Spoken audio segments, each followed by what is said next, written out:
everybody, welcome to one more round with Josh Norris. I'm excited to be here today. I got my co-host Vince, and we have a great guest, Jay Veniard. He owns Ventech Search Group, and we actually are all in the same complex, so it's kind of neat.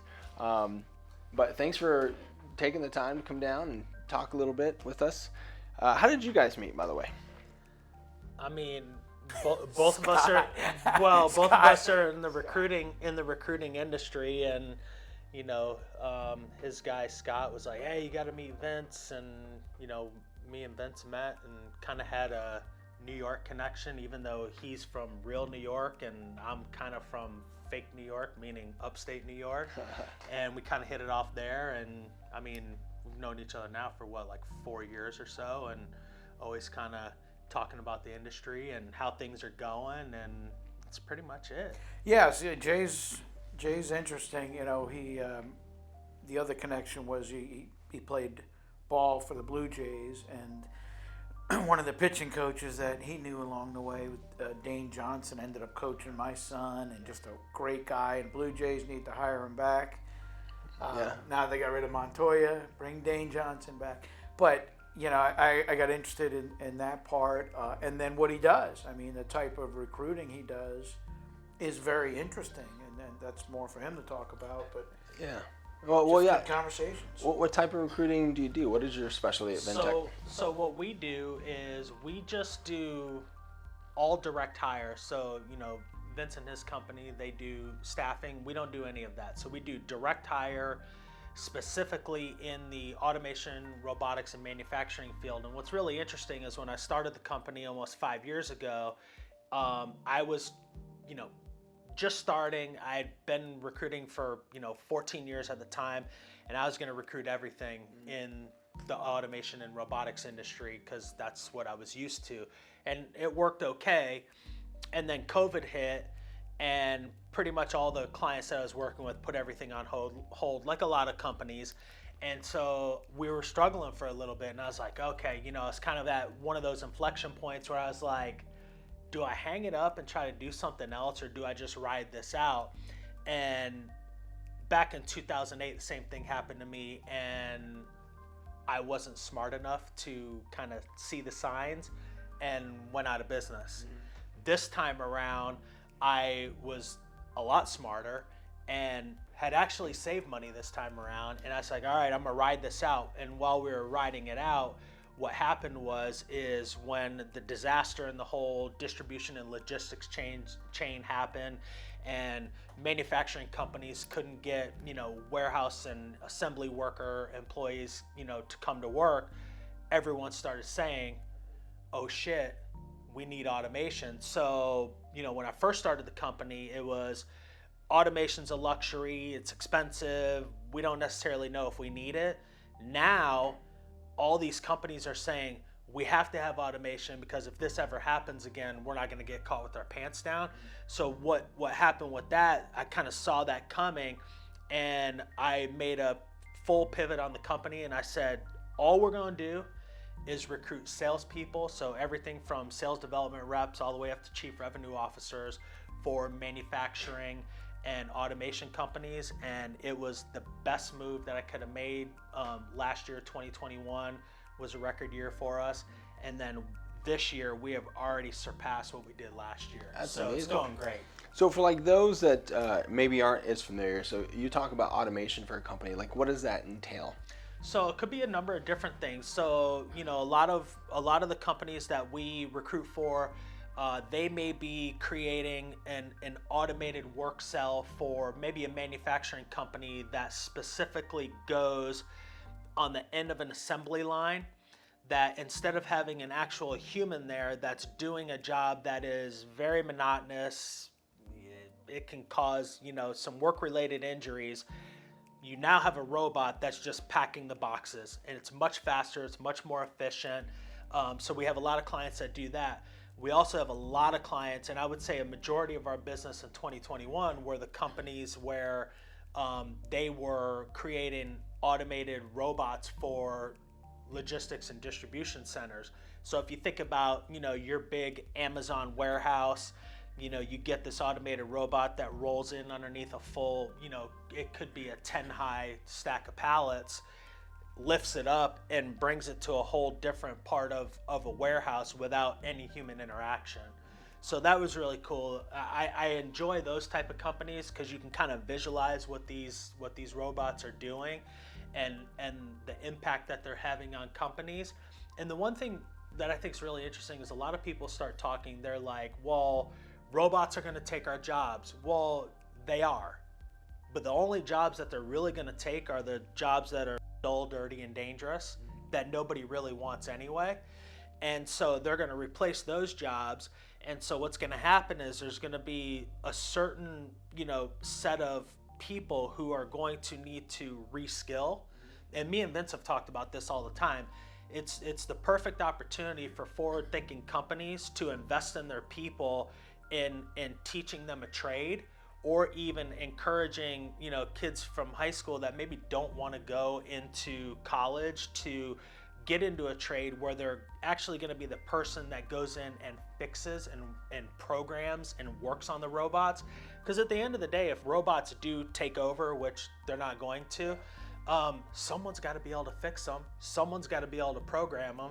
So if you're that assembly line worker that gets replaced by a robot, why not go and upskill and learn how to program that Where robot? do you go to get that skill? So that's actually a really good question, because there's a huge gap right now in trade schools and professional training for really anything robotics.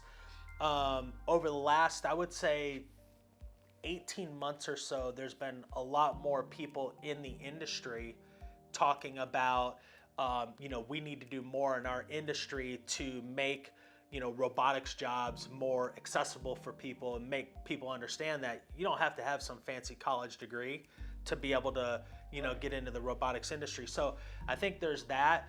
I really think that the big opportunity for companies is setting up, if you're a company where you're bringing in automation and you're displacing jobs, if you truly care about the culture and the people in your company, it shouldn't be a situation where, hey, we're bringing in robots, you're losing your job.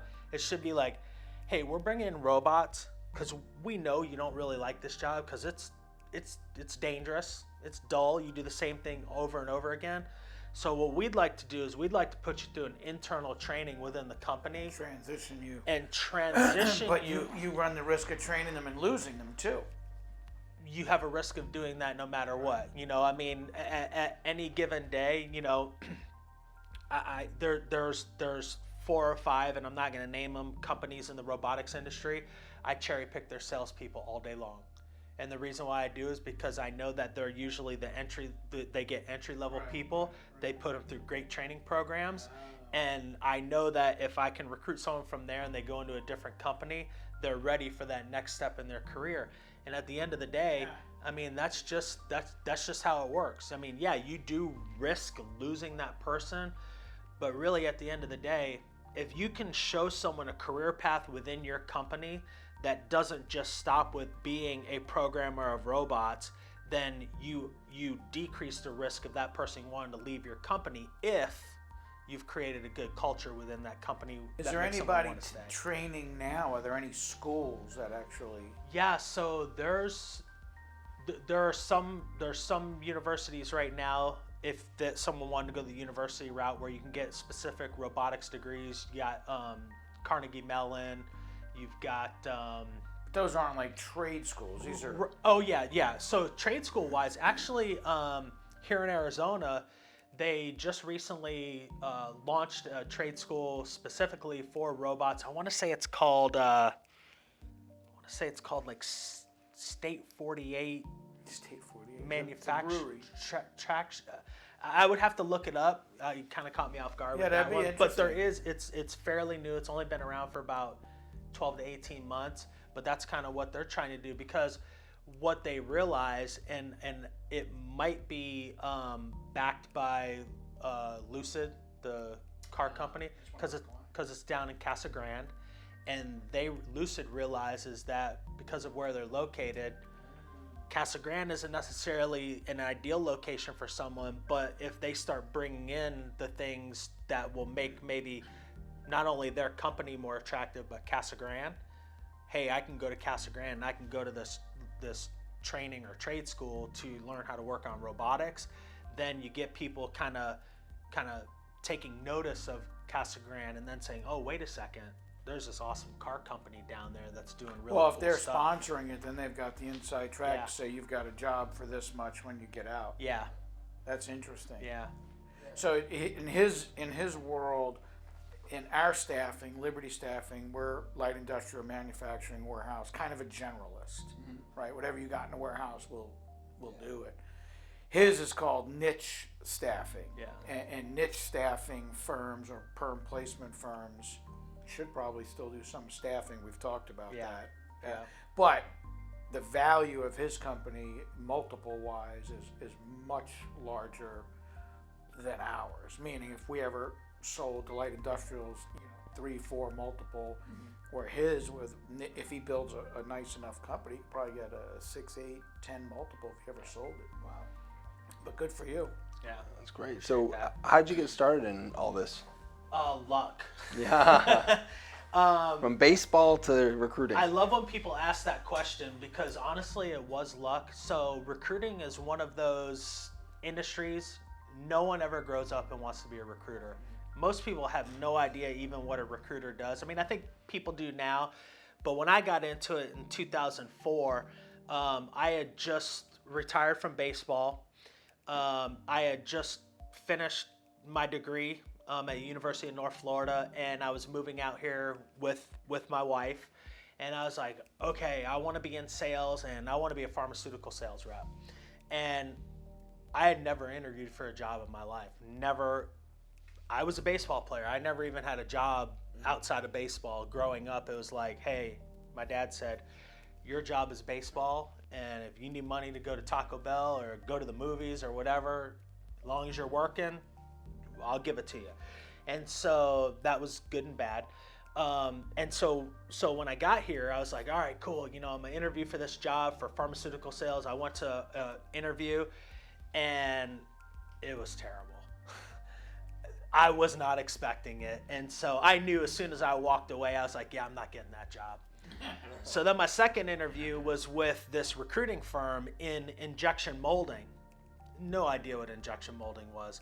And even back then in 2004, it was like, I didn't even research it. I'm like, all right, I don't know, whatever. They just said that I could make a lot of money. Yeah. And so I went in for the interview, and during the interview, they were like, yeah, we want to hire you. We want to get you on a call with the owner of the company. I was like, I must be like an awesome interviewer. Like second one, offer on the spot. I'm like, I'm the man. I found out about 8 months later after being in the company that they actually hire everyone because the turnover in recruiting. They can fog up a window or their nose. Yeah. Exactly. Yeah. If you can breathe, you're in recruiting because the turnover rate's so high. Only about 2 out of every 10 people even make it in the industry. So there was that, and by that time I was already good at it. I was already on target to be Rookie of the Year. And so I was doing that, had a lot of early success. The company had been around for 12 years. My first year, I broke a rookie record for billing. My second year, broke another record for total billings of the company, overthrew the guy who had been top biller for the last 2 years. And then the ego came in. I'm so good at this. Why am I giving away half of my commission? Started my own company. This was in mid-2007. Did residential construction. We all know what happened in 07, 08, and 09 in residential construction. Out of the gate, when we started, we were killing it. And then all of a sudden, it just the real estate market started crashing. I was literally calling these construction companies, and they were laughing at me. They were like, do you know what's going on in the industry? I'm like, well, yeah, I do, but 80% of the industry has been laid off, but really you don't want those people that have been laid off. You want the 20% that are still working, because if they didn't get laid off, they're the best of the best. That didn't work. Long story short, we went out of business. I got burned out from recruiting. That was around the time that I met my current wife, and both of us entrepreneurs, her probably even more so than me. And she just had idea after idea, and she got me going because I was like, I don't want to do this entrepreneur thing. I'm just going to go get a stable job. And then I got a couple stable jobs, and I quickly realized I'm not made for that. I'm not made for that. I'm not built for that. And so we started, I think in 13 years, her and I have started 6 companies together, and 3 of them are still in existence. So we've done all right. We've done all right. And then 5 years ago, I was working for another recruiting firm. It's actually the recruiting firm I started my career in. And I just didn't like the way they were doing business. It was still kind of the same kind of slimy way that we were doing it back in the day. And she was like, you just need to start your own firm. I'm like, I don't want to do that again. She's like, no, you have to do it again. I'm like, I don't want to do it again. So she kicked my butt. She's like, just do it. I don't know what you're afraid of. And I did it. And here we are 5 years later. And I'm so glad she pushed me to do that. That's amazing. So what was it like going on your own for the first time? You said like your ego had kicked in and all that.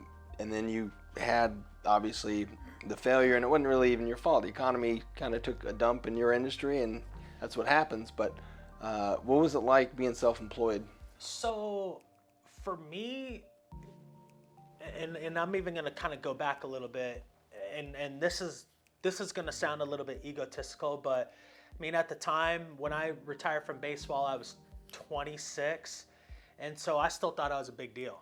I mean, I'm a professional baseball player. I was a high round draft pick. I got to AA. I'm right there on the steps of being in the big leagues, but because I didn't have the work ethic that it took to be a professional baseball player, I didn't make it. But I still thought I was a big deal. So while I'm working for this first recruiting firm and I'm breaking all these records, in my mind I'm saying, not only am I an elite baseball player, but I'm obviously an elite salesperson. And why am I giving up 50% of my commissions? Like, why am I doing that?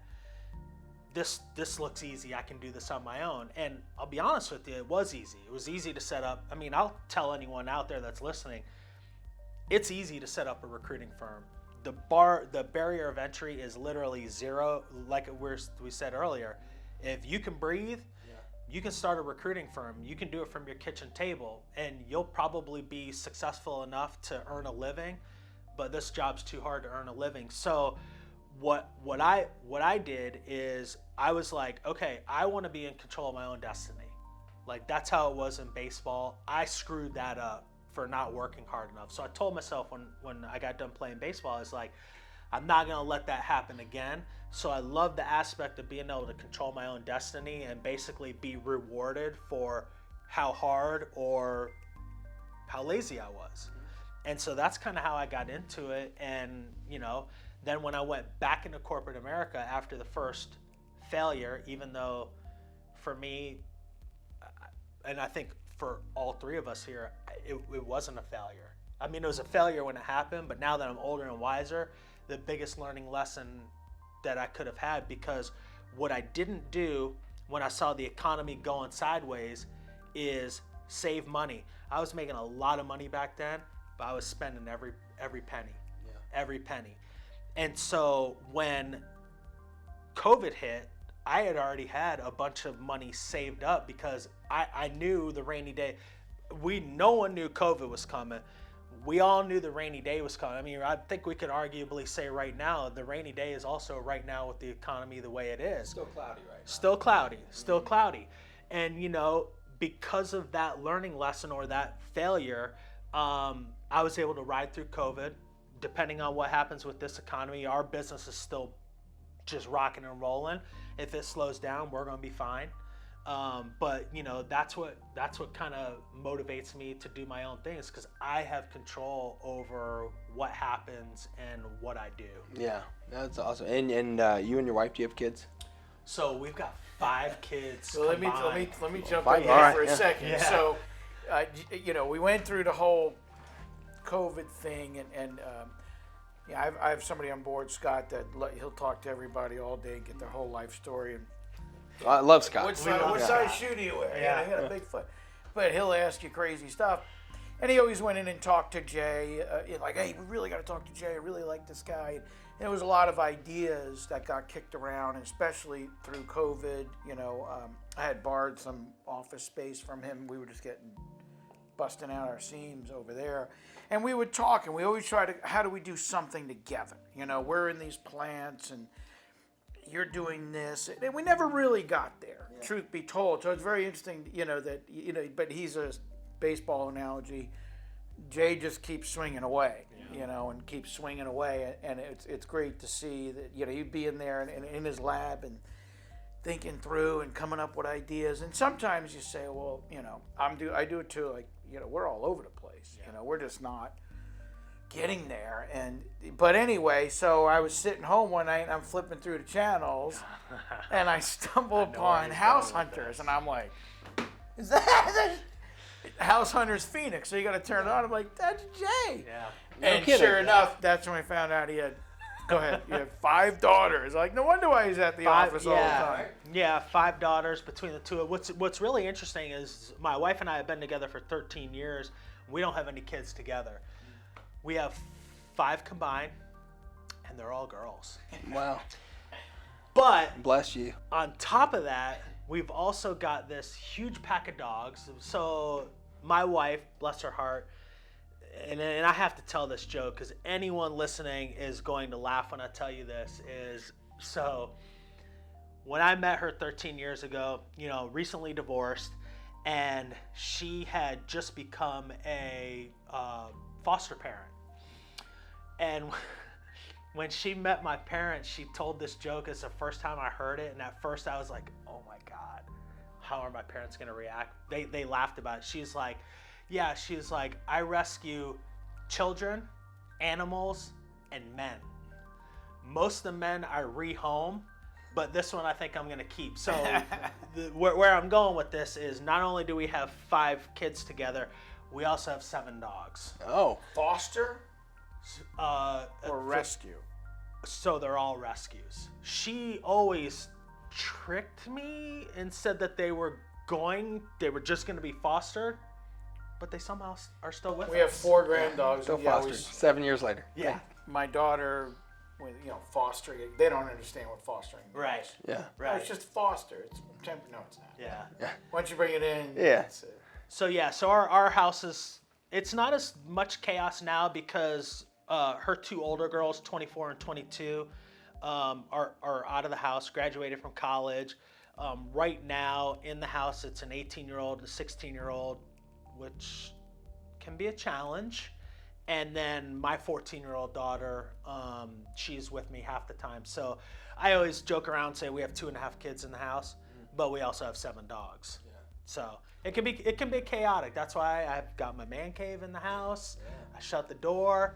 I go in and relax, and that's my happy space. I have a man cove. A man cove? cave office. Yeah. All in one. Yeah. I like that. And by the way, the word man cave, you're not allowed to use that anymore. That was when we did House Hunters. They were like, you can't use the word man Person cave anymore. It was Identified. like personal space. Oh. And interestingly enough, you can't use the word master bedroom anymore either. It's got to be a primary. Anyway, little House Hunters Fun tip. fact. So with all that going on in the house, right? You and your wife are both entrepreneurs, and it sounds like she's working her own companies as well. Yeah. How does that work? How do you guys work together well? We don't. So I am with her an original founder of Taste It Tours, which is her food tour company.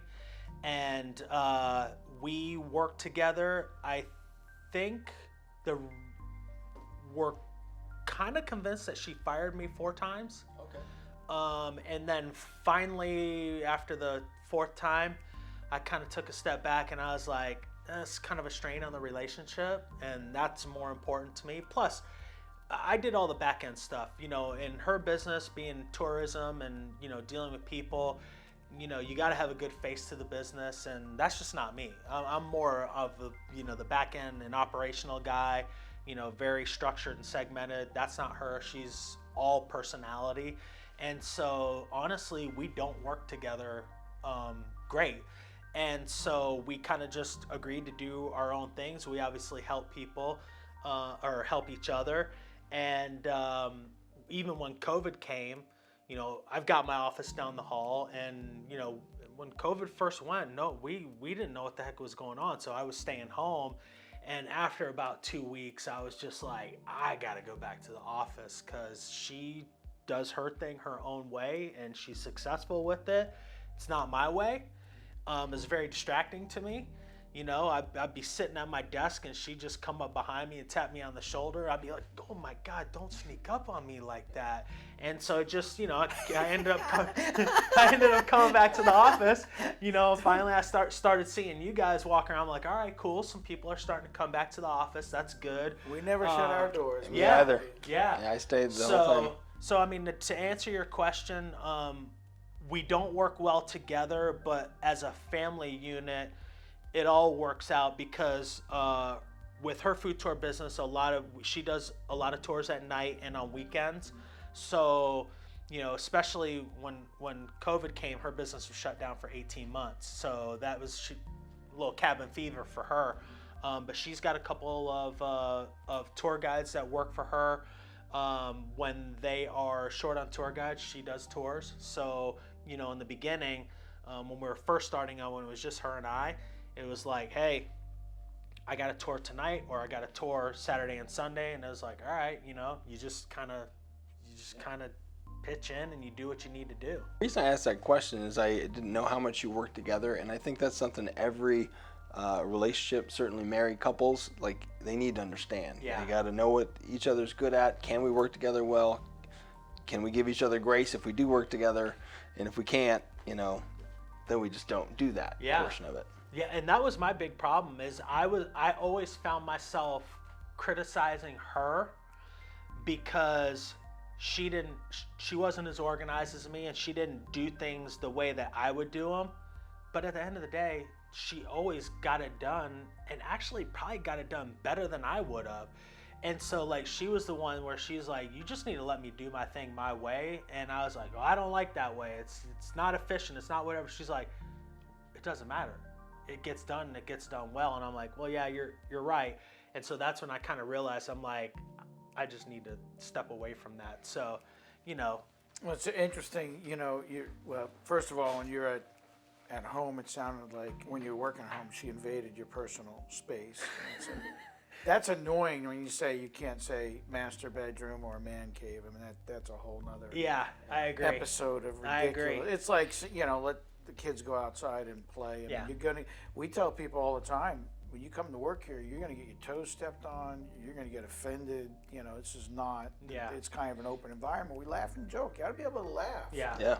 But the other thing, I think it's interesting with you is, you've multiple times, it seems like, evaluated yourself, and self-awareness of who you are is a big deal. Yeah. And you figure out who you are by figuring out what you're not. Right. And, we constantly, I think for most people, but I think in our business, you're constantly evaluating people. And when I look at you, I say, you'd have a tough time working first of all, working for somebody else, but working even in an environment with other people touching your stuff, and you could kind of see that. But you've checked yourself all along the way, and it's just amazing, because for a while there, and especially during COVID, there was some days I could see you walk by and like, he's pissed, and you would Vent just lost this deal, guy didn't show up.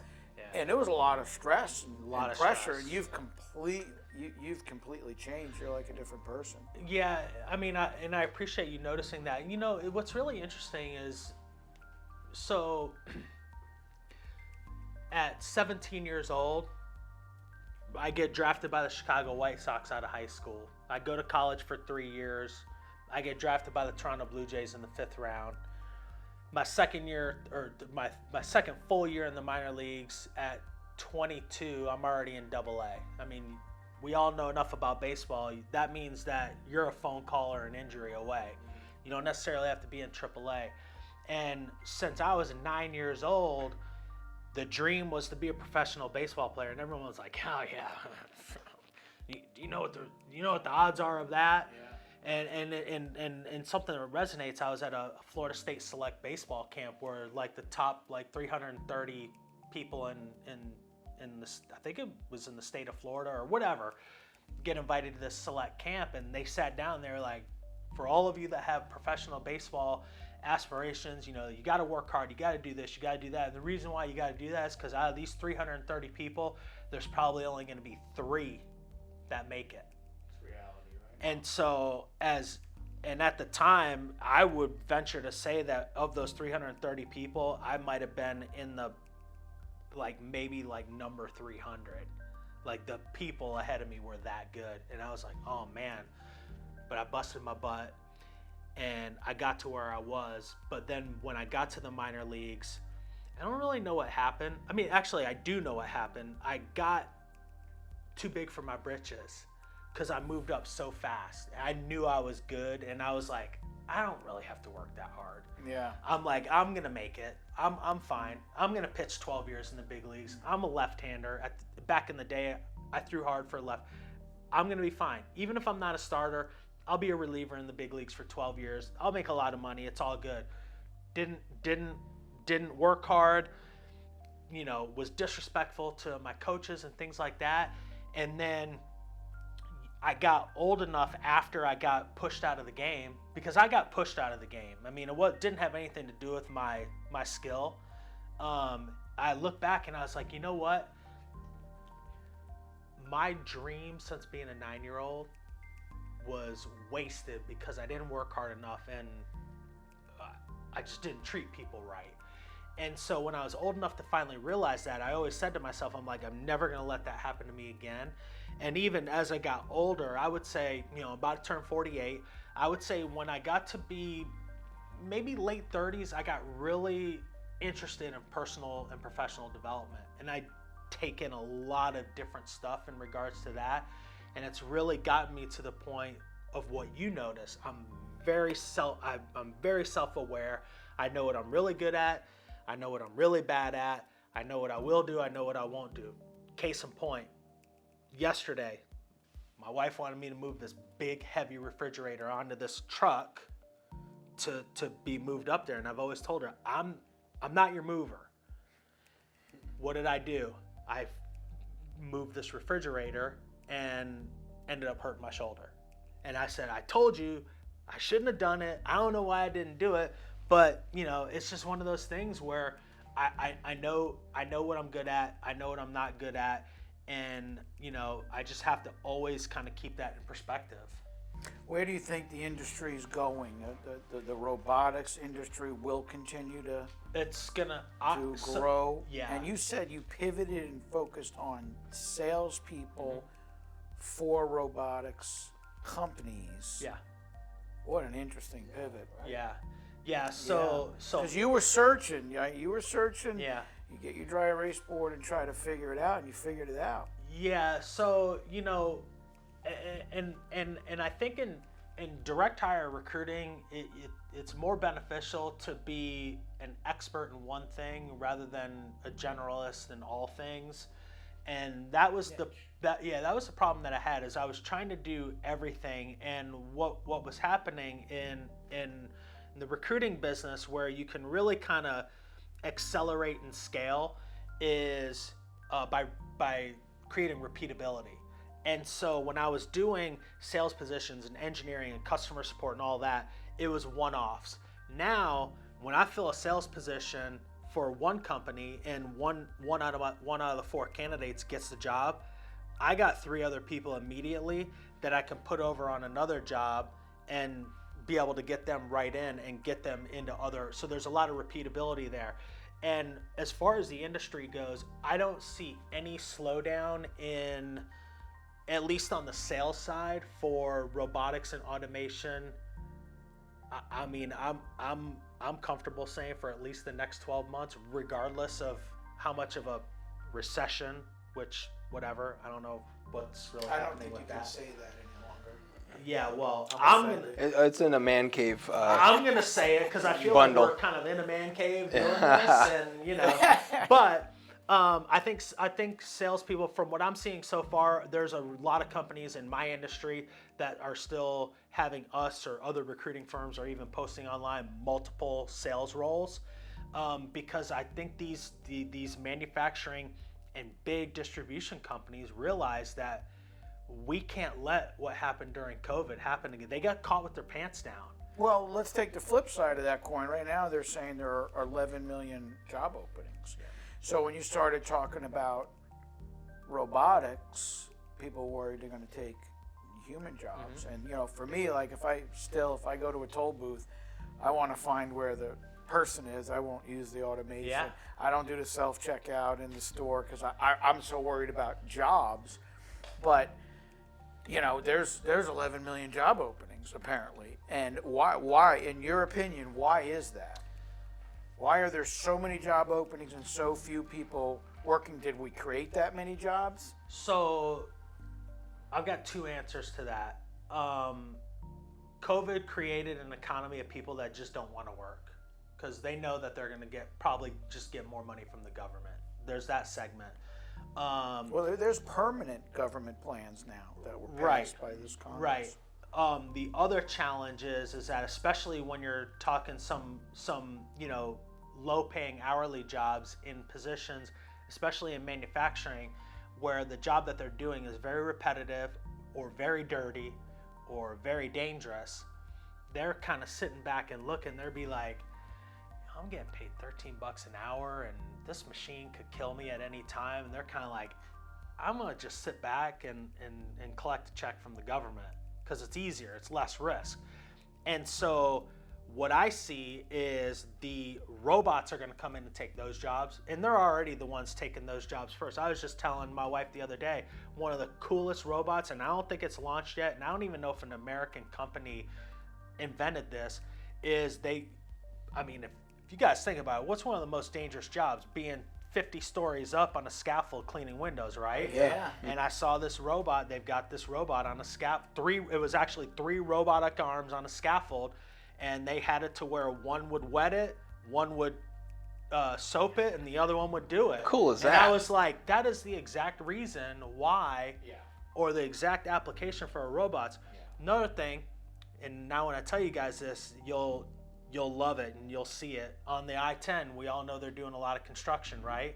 So if you drive the I-10 between Elliott, sorry for all of you that aren't from the Phoenix area, but from basically Baseline to Ray, they're building this really nice wall, kind of like to separate, the freeway from the apartments and stuff. If you look on that wall, you'll notice there's some scaffolding there, and there's some machines on those scaffolding, and you'll see it says mule. What that mule is, that's actually a robot, and what it is, and I've seen it up close and live, and I think it's great because it's one of the robots that is going to decrease the amount of work-related injuries for construction workers that specifically were the ones that would lift cinder blocks.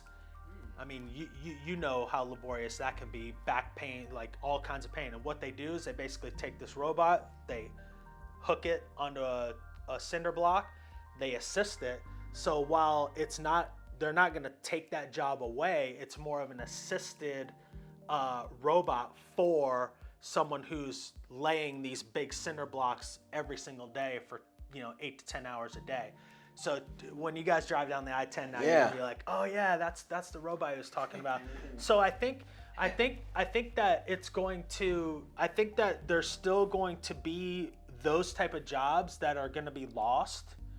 But quite frankly, I think those are the type of jobs that should be lost. I mean, if it's putting someone in danger, some of these robots are going to save companies billions of dollars, millions and billions of dollars in workman's comp and legal claims for getting hurt on the job and things like that. So, you depending on how you look at it, is it going to take jobs? Yes, but is it really kind of improving the workplace?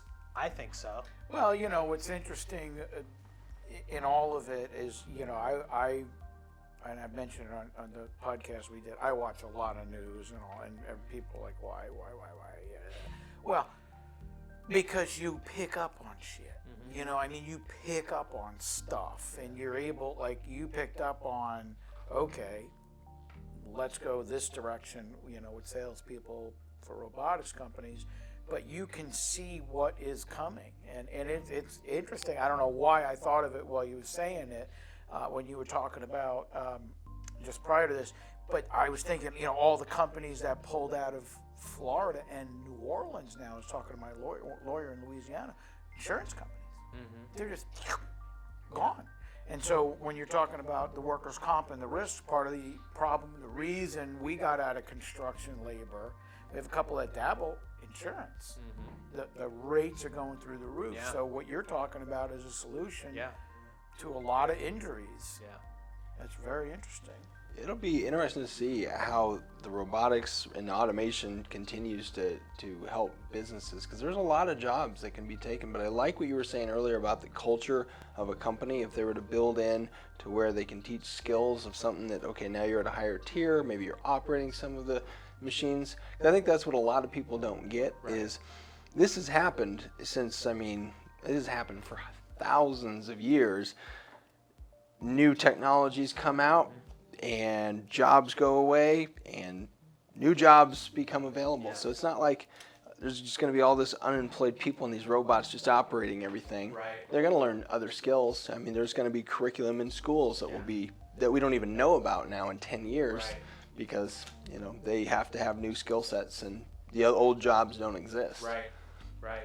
That's awesome. Well, you have quite the awesome story and great business. I appreciate you coming on today. Yeah, it's fun. It's awesome. Vince, you have anything before we wrap up?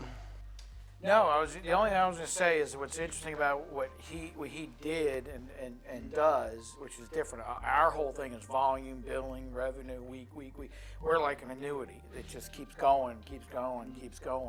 For him, it's a home run or strike out, baseball analogy. And so, if he gets one big placement, it's big. I won't mention dollars, but it's big money in his pocket. So somebody doesn't show up or chooses last minute, take another job. It's a big blow. Yeah.